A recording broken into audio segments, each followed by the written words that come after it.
Good morning, Hector, Cafferata Eagles. It is a Tuesday, October 7th, 2025, day 5 of our specials. Please stand as Mr. Krabs' class introduces themselves and leads us in the pledge. Adriana, Julian, Diablo. I Pledge allegiance to the flag of the United States of America and to the republic for which it stands, one nation, under God, indivisible, with liberty and justice for all. Please remain standing for a moment of silence.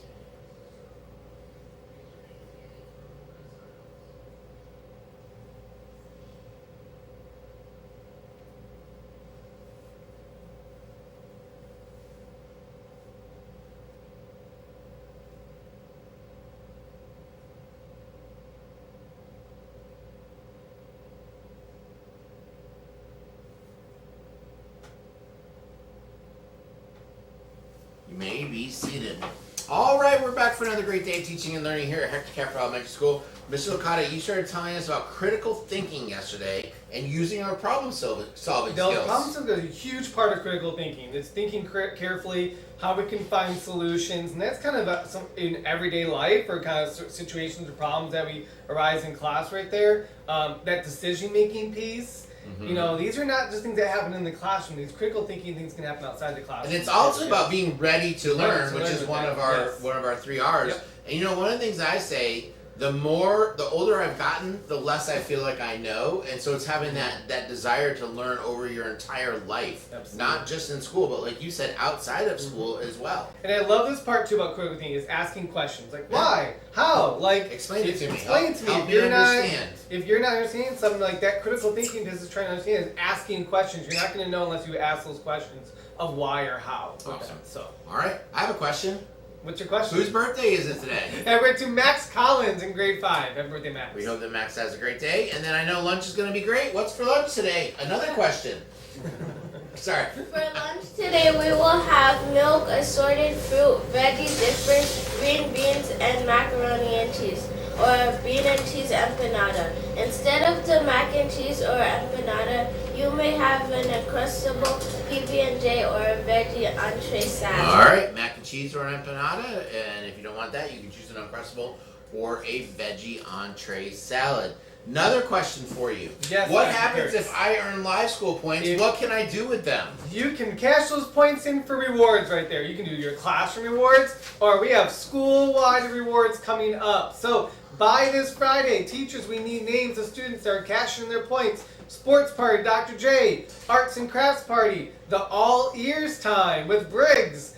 Make sure you get those names to me by this Friday. Hoping to get a lot of students that have these points and are saving for these so we can cash these in, because hopefully you can enjoy these parties and then earn more points and do these parties again this year. All right, and we also have our mybooster.com fundraiser going on. So yet another question I have. How much money have we raised? All right, so Ken, put that up right there. We are look at that. We are at $10,000. We are getting close to our goal, $5,000 more to reach our goal. So we have a last little push here for this school year, for this week, so we can reach that goal for their playground equipment. So, again, go on mybooster.com, get your parents to help you get those donations, get those prizes. We're gonna have Friday celebration with our little dance party, $5,000 more right there. All right, we got this. Yep. If everyone gave a couple bucks, so we would need it. We'd get there. So, And then also in that 4 or 5 hole, you can also see where our donations are coming from. So Wow, Ms. Kenya all put over that the there. So country. we have all of the country there. And we also have we have Cayman Islands, Puerto Rico, and Dominican Republic. We've also gotten that's super some exciting. donations there from. So kind of peppering in right there, you can see which states we're getting some donations from. So keep teachers, please continue to push that, encourage your students, send messages to your families about our booster ends on Friday. All right, and then this afternoon, don't forget our National Elementary Honor Society. You're staying after school. You're going to be meeting in Mr. Zed's room. So right after the bell, don't forget to do that. And then we have 2 important things. Yes. What, you got one more thing? No, we have a video also. Yeah. 2 important things right after the news. Stay tuned. One is our next video for our booster.com fundraiser, and the other is Beyond the Line of Scrimmage from Dr. J. Okay. Yep. So, all right. Don't forget to be respectful, be responsible, be ready to learn. Engage in that critical thinking. You got this big old brain up here. Let's use it, right? But most importantly, remember what, my friends? Smiles are free. Smiles are free. Share one with a friend. Ask your why and how questions.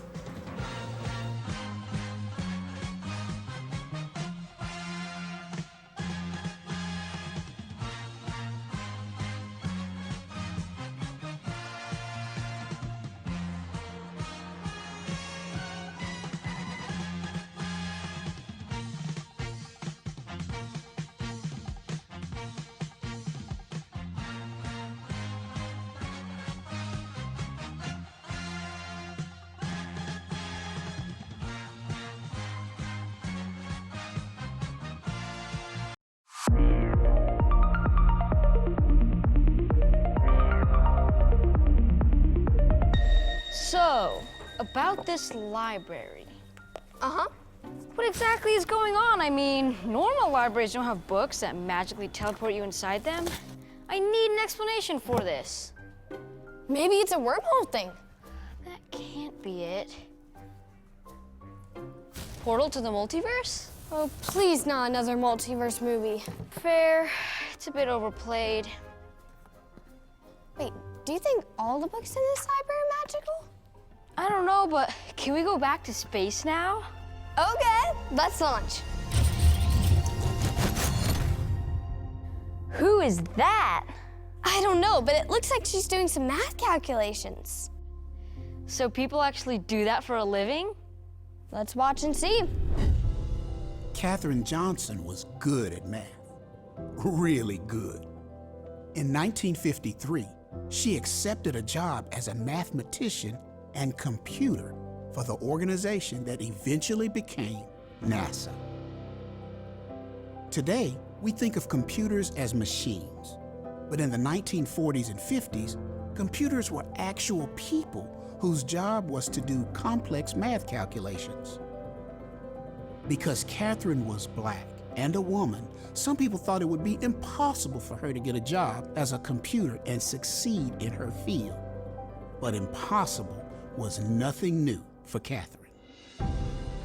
At that time, African Americans in Katherine's lab couldn't work in the same offices, eat lunch in the same areas, or use the same bathrooms as their white colleagues. And because she was a woman, she was often left out of important meetings. Despite all the challenges, Katherine showed incredible resilience.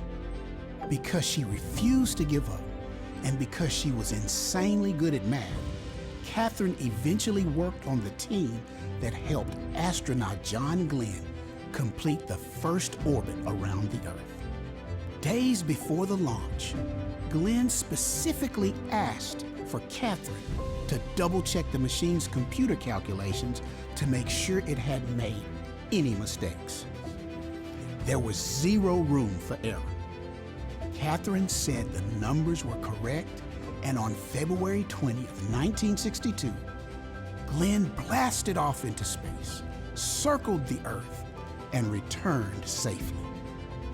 Katherine's story teaches us the power of resilience, the ability to bounce back from challenges, whether it's getting cut from the team, moving to a new school, or calculating the trajectory of a rocket.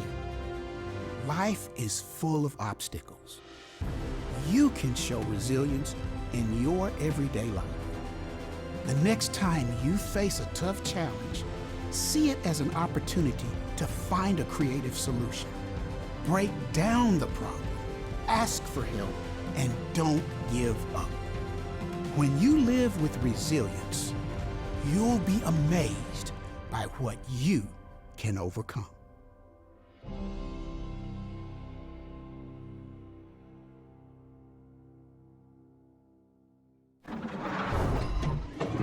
It's getting closer as we are in the final tests and checks for the rockets. But there is some extra fun for your school too. A special challenge. Now, this is going to take some strategic thinking, so let's do a little exercise. I want you to close your eyes, hold them tight, no peeking. All right, I want you to think of 2 people who you and your family could ask for a donation from. Okay, think. Great! Now that you've thought of 2 people, let's see if you and your family can reach out to them tonight. Have you thought about an old-fashioned phone call? Oh, hey, welcome back. You still have extra time to get donations to help your class reach the next level. Teachers, check on mybooster.com to see what your students are earning. And copy and paste that email to your classroom families so they can see what your classroom and your school is doing for our mission. Now, my friends, don't forget, outside of earning rewards as a class, maybe your school has something stellar planned for when you hit the big goal. And you can keep earning prizes for the next few days.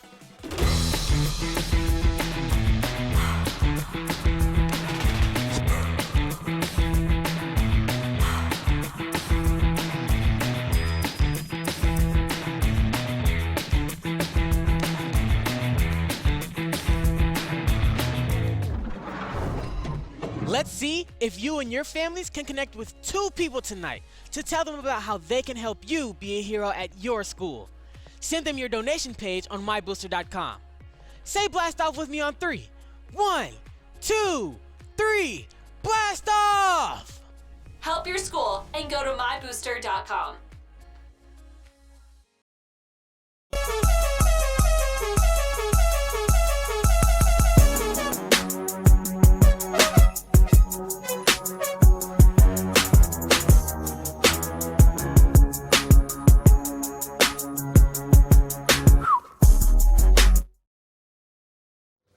Good morning, Hector Cafferata. I am Dr. J, and welcome to another segment of Beyond the Line of Scrimmage. This time I have with me, sitting to my right, probably your left, it is the school counselors, everybody's friend, school counselor Mr. Gibbs.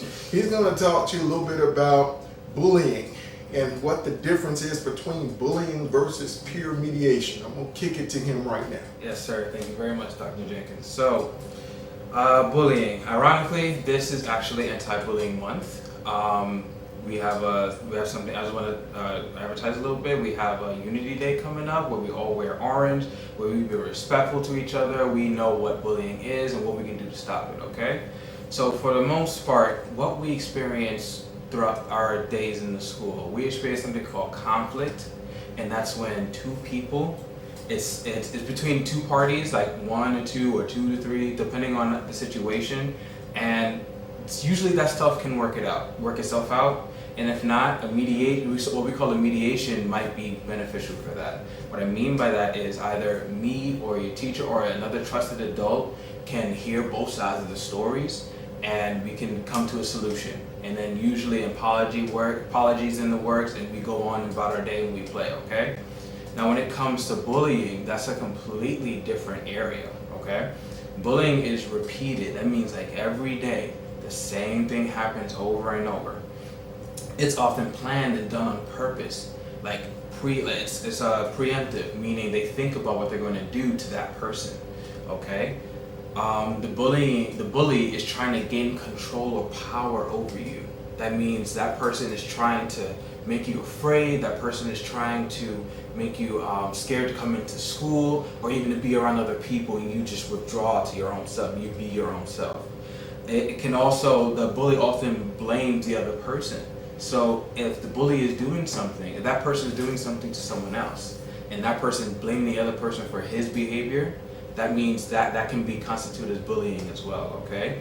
And also, the person that's being bullied wants that person to stop, okay? Usually that's the case on every conflict or every someone being rude or mean. Someone always wants that person to stop, but the bully usually never stops, okay? So when that's happening, you need to tell an adult right away. But also, and this is very important, when it's bullying, that means it cannot be resolved in mediation. That means I've tried, Dr. J has tried to talk it through, to talk through to the 2 parties, even the parents get involved and everything. But if it rises to a level where a mediation between me or Dr. Jenkins or a teacher between 2 students does not work, then we can constitute it as bullying, and that's when actually it goes over to Dr. J.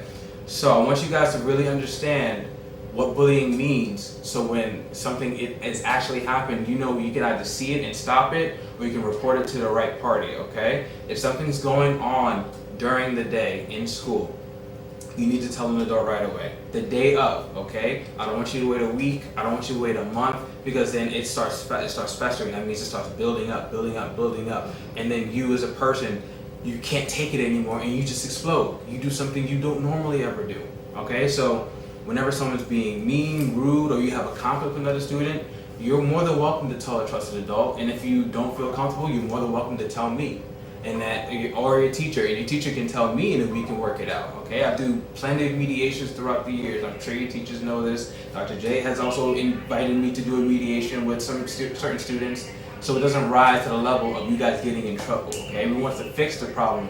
We don't want the problem to be swept under the rug. Okay. But if you guys have any questions about bullying, or if you guys have any more concerns that you might be getting bullied, you're more than welcome to ask the question to the right person, instead of just, I don't want you guys to go home and say you're being bullied, because everybody uses that term, and I don't want you guys to keep using that term if you're not really being bullied. You say, I have someone's bothering me, I have a conflict with a friend, or someone's being mean or rude. Those are completely different things that we can all work together to solve. But if it's bullying, that's when we all as a whole school come together to make sure it stops, okay? Remember guys, it's best to always talk it out instead of fighting it out. This has been Dr. J with my man, everybody's friend on campus, Counselor Webb. Have a great rest of your day.